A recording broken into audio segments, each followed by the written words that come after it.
Picture a full day's wages buying a single loaf of bread. That is the tribulation famine. Not empty fields, but hyperinflation. When the Lamb breaks the third seal, a black horse rides out, and the price of bread explodes 8 to 16 times over. A full day of labor now feeds one man for a single day and leaves nothing for his children. Yet the same voice that sets that runaway price also draws a line it is forbidden to cross. Why crush the bread, but spare the oil and the wine? Stay with me. That one line changes what this judgment even is. The whole study is open in Scribe as we walk through it verse by verse. The first horseman rode out to conquer. The second, on the red horse, took peace from the earth and made men slay one another. The black horse is what always follows war, famine, and its only weapon is a pair of scales. And when the Lamb opened the third seal, I heard the third living creature say, "Come and see." Revelation 6:5. Those scales are a balance for weighing grain, the very instrument of scarcity. Food no longer flows freely, but must be measured, rationed, and priced at crisis levels. This price is not shouted by a demon, and it is not a market report. It comes from the throne itself. The voice speaks from among the four living creatures who stand in the immediate presence of God, surrounding his throne. Jameson, Fawcett, and Brown saw why that location matters. It is only for the sake of, and in connection with, his redeemed, that God mitigates his judgments on the earth. This is not a demonic declaration. It is a word from the very throne of God. So hear it plainly. God is sovereign over both the affliction and the restraint. Here, then, is the full sentence the throne pronounces.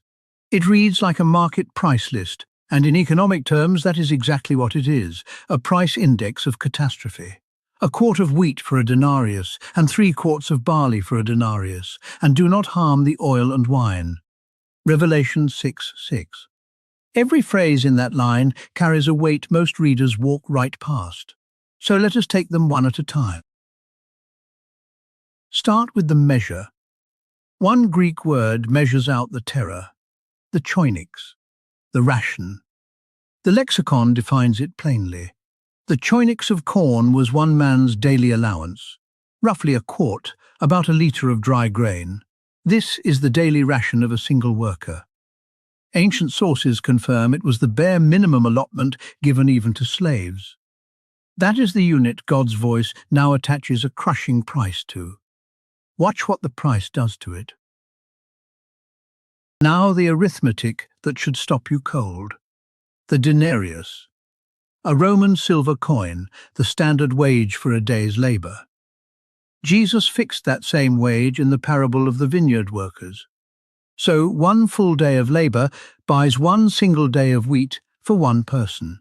A worker who labors sunrise to sunset can afford to feed only himself. Nothing left for family, no margin for tomorrow, no provision for the sick, aged, or children. Under normal conditions, a denarius bought many times this grain. The black horse has inflated the cost of survival 8 to 16 times the normal price. Adam Clarke said it without flinching. A man could not, in such cases, provide for a family. Surely the poor man's grain escapes. It does not. Barley was the grain of the poor, cheaper and coarser than wheat, and yet even 3 quarts of it now costs a full day's wages, barely enough to sustain a small family. The prophets called this kind of rationing a covenant judgment. Bread was doled out by weight until you eat but are never satisfied. And the verdict here is total. There is no tier of food that escapes the judgment. Step back and feel it, because this is not a chart. It is a land in mourning. Centuries earlier, Ezekiel was commanded to eat a weighed ration every day, a living sign of the siege famine to come. And Joel watched the same judgment fall and wept over it. The field is ruined, the land mourns. Joel 10. When grain, wine, and oil collapse together, Joel says, the very joy of mankind dries up. This famine is never only economics, it is grief written across a whole nation. And then, in the very middle of the judgment, a line is drawn that the famine cannot cross. Do not harm the oil and wine. The verb behind do not harm means to injure, to wrong, to violate God's order. So the command is a divine fence around the disaster. The famine goes this far and no further. Throughout Revelation, the judgments are calibrated and bounded. God never unleashes chaos without a leash. John Wesley heard God's own voice in this very phrase. Hitherto shalt thou come, and no farther. Now look closely at who this famine spares, because it should unsettle you. Wheat and barley, the staples that keep ordinary people alive, are devastated in price. Olive oil and wine, the comforts of the wealthy, are left completely untouched. This is a judgment that grinds the poor but spares the comforts of the privileged. Read that slowly. It grinds the poor to dust, while the wealthy still sip their wine.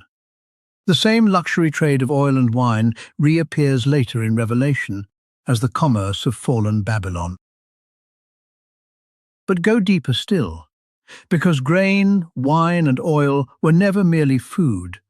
In the Old Testament, they are a fixed triad, the three pillars of God's blessing to his people. He gave them, and he could take them back. And yet, even in this judgment, notice the mercy. Bread sustains life. Wine gladdens the heart. Oil anoints, heals, and honors. The grain of survival is struck. The oil and wine of joy are deliberately spared. God is not yet pouring out full covenant wrath. He is rationing it, like a father correcting rather than destroying. Now the reason the oil and wine survive, and it is the whole point. The oil is the anointing of the Spirit. The wine is the blood of the covenant. And so, even amid the worst earthly judgments, the grace of God, the blood of the new covenant, and the anointing of the Spirit are not subject to the four horsemen. The servants of God are sealed before harm can reach them. Do not harm the land or sea or trees until we have placed a seal on the foreheads of the servants of our God. Revelation 7:3. Conquest, war, famine, and death have dominion over wheat and barley, over the physical and temporal. But they cannot touch what is anointed of God. The oil, the anointing is protected. So the third seal is no runaway catastrophe. It is a famine God measures, God prices, and God will not let cross the line he drew, sparing the very oil and wine that point to his own spirit and blood. Judgment on a leash, held from the throne. The whole study, every verse and every word, is waiting for you in Scribe. Free to try for 30 days. scribe-bible.app